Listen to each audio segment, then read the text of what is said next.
ఉన్న పథకాలన్నీ కూడా రద్దయిపోయిన పరిస్థితి ఈరోజు కనిపిస్తూ ఉంది. ఇంతకుముందు ఒక మాట అంటే ఒక మాట మీద నిలబడే నాయకత్వం ఉండేది.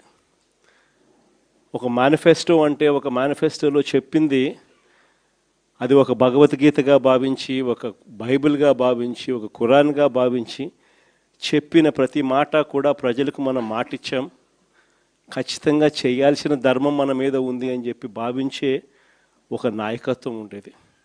ఒక మాట, ఒక పాలకుడు నోట్లో నుంచి ఒక మాట వస్తే ఆ మాట ఖచ్చితంగా నిలబెట్టుకోవాలని తపన, తాపత్రయం పాలనలో కనిపించేది. అలాంటి మన పాలన నుంచి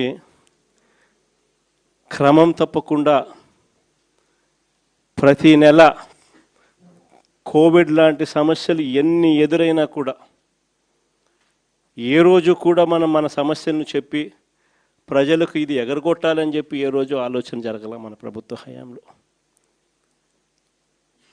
ప్రతి హామీని కూడా ప్రభుత్వంగా మనకున్న సమస్యల కన్నా కూడా ప్రజలకు చేయాల్సిన మంచి ఇంకా చాలా అవసరము, వాళ్ళకున్న సమస్యలు ప్రభుత్వం సమస్యల కన్నా చాలా ఇంకా ఎక్కువగా సమస్యలు పడేది వాళ్ళే అని చెప్పి భావించి ఎన్ని సమస్యలున్నా కూడా ముఖాన ఏ రోజు కూడా చిరునవ్వే తప్ప ఏ రోజు కూడా ఇది చెయ్యలేము అన్న మాట నోట్లో నుంచి ఏ రోజు రానిలేదు. చిక్కటి చిరునవ్వుతోనే ఎన్ని సమస్యలున్నా కూడా ప్రజలకు చెప్పిన ప్రతి మాట కూడా చేయగలిగాము అని చెప్పి కూడా ఈరోజు కూడా సగర్వంగా తలెత్తుకుని చెప్పుకునే ప్రభుత్వం మనది. కానీ చంద్రబాబు నాయుడు గారు వచ్చిన తర్వాత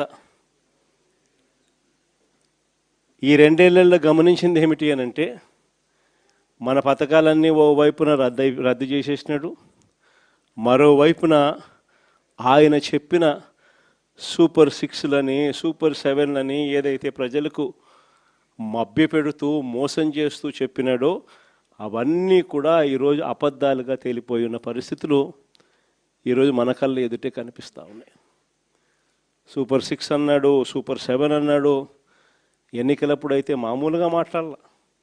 వాళ్ళు చేసిన ప్రచారాలు అయితేనేమి, వాళ్ళు ఇచ్చిన అడ్వర్టైజ్మెంట్లు అయితేనేమి, వాళ్ళు ఇచ్చిన టీవీలో యాడ్లు అయితేనేమి, ఇంటింటికి వెళ్ళి బాండ్ల రూపంలో ఇదిగోమ్మ చంద్రబాబు నాయుడు సంతకం పెట్టినాడు, ఇదిగోమ్మ పవన్ కళ్యాణ్ సంతకం పెట్టినాడు, ఇదిగోమ్మ ఇద్దరు కలిసి సంతకాలు పెట్టించిన బాండ్ డాక్యుమెంటు. మీ ఇంట్లో ఎంతమంది పిల్లలు ఉన్నారా, మీ ఇంట్లో ఎంతమంది మహిళలు ఉన్నారా, మీ ఇంట్లో ఎంతమంది రైతులు ఉన్నారా, అందరికీ కూడా ఇదిగోమ్మ మీకు ఇంతింత రావాలి, ఇంతింత రావాలి, ఇంతింత రావాలి, ఇదిగో బాండు అని చెప్పి ఏకంగా ప్రతి ఇంటికి వెళ్ళి కూడా వీళ్ళు ఇచ్చిన బాండ్లు. సూపర్ 6 అని, సూపర్ 7 అని వీళ్ళు చేసిన మోసాలు ఇట్లా కూడా కాదు. నిజంగా కూడా మనం ఎవరం కూడా ఈ స్థాయిలో ఒక మనిషి అబద్ధాలు ఆడగలుగుతాడా, ఈ స్థాయిలో ఒక మనిషి మోసం చేయగలుగుతాడా అని ఎప్పుడూ కూడా బహుశా ఊహకు కూడా అందవు. ఎందుకంటే మామూలుగా ఇట్లాంటి అబద్ధాలు, ఇట్లాంటి మోసాలు ఎవరైనా చేస్తే 420 అని చెప్పి కేసు పెట్టి జైల్లో పెడతారు.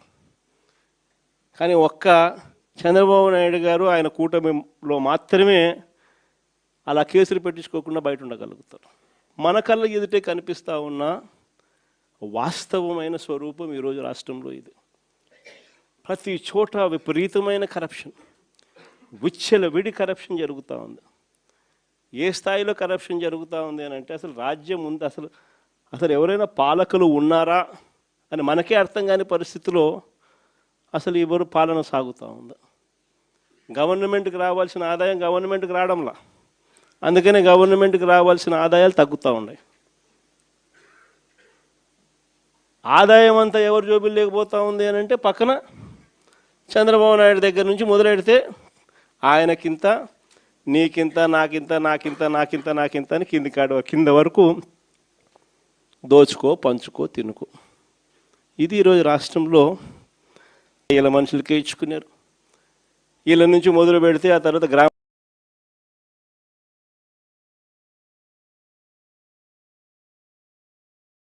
పార్టీ నాయకులకు, కార్యకర్తలకు, మీ అందరికీ కూడా మనస్ఫూర్తిగా పేరు పేరున నమస్కారాలు తెలియజేసుకుంటున్నాను. ఈరోజు మనమంతా కూడా దాదాపుగా 2 సంవత్సరాలు చంద్రబాబు నాయుడు గారు ప్రభుత్వం వచ్చి 2 సంవత్సరాలు అయిపోవస్తూ ఉంది. ఇక మరో 3 సంవత్సరాల్లో మాత్రమే మిగిలి ఉన్న పరిస్థితులు కనిపిస్తూ ఉన్నాయి. ఈ 2 సంవత్సరాలలో చంద్రబాబు నాయుడు గారి వల్ల ప్రజలకు కానీ, అక్క చెల్లెమ్మలకు కానీ, మరీ ముఖ్యంగా ప్రజల్లో ఉన్న అక్క చెల్లెమ్మలకు కానీ, ప్రజల్లో భాగంగా ఉన్న రైతన్నలకు కానీ, ప్రజల్లో భాగంగా ఉన్న మరీ ముఖ్యంగా యువతకు కానీ, ఏ ఒక్క సెక్షన్కైనా కూడా కనీసం ఒక్క మంచన్నా జరిగిందా అని చెప్పి నేను అడుగుతా ఉన్నాను ఈరోజు. ఎందుకనంటే చంద్రబాబు నాయుడు గారు అధికారంలోకి వచ్చిన తర్వాత జరిగింది ఏమిటి అని చెప్పి ఒక్కసారి మనం వెనక్కి వెళ్ళి బేరీజు వేసుకుంటే జరిగింది ఏమిటి అని అంటే, ఇంతకుముందు మన ప్రభుత్వంలో ఉన్న పథకాలన్నీ కూడా రద్దయిపోయిన పరిస్థితి ఈరోజు కనిపిస్తూ ఉంది. ఇంతకుముందు ఒక మాట అంటే ఒక మాట మీద నిలబడే నాయకత్వం ఉండేది. ఒక మేనిఫెస్టో అంటే ఒక మేనిఫెస్టోలో చెప్పింది అది ఒక భగవద్గీతగా భావించి, ఒక బైబిల్గా భావించి, ఒక ఖురాన్గా భావించి చెప్పిన ప్రతి మాట కూడా ప్రజలకు మనం మాటిచ్చాం, ఖచ్చితంగా చేయాల్సిన ధర్మం మన మీద ఉంది అని చెప్పి భావించే ఒక నాయకత్వం ఉండేది. ఒక మాట, ఒక పాలకుడు నోట్లో నుంచి ఒక మాట వస్తే ఆ మాట ఖచ్చితంగా నిలబెట్టుకోవాలని తపన, తాపత్రయం పాలనలో కనిపించేది. అలాంటి మన పాలన నుంచి క్రమం తప్పకుండా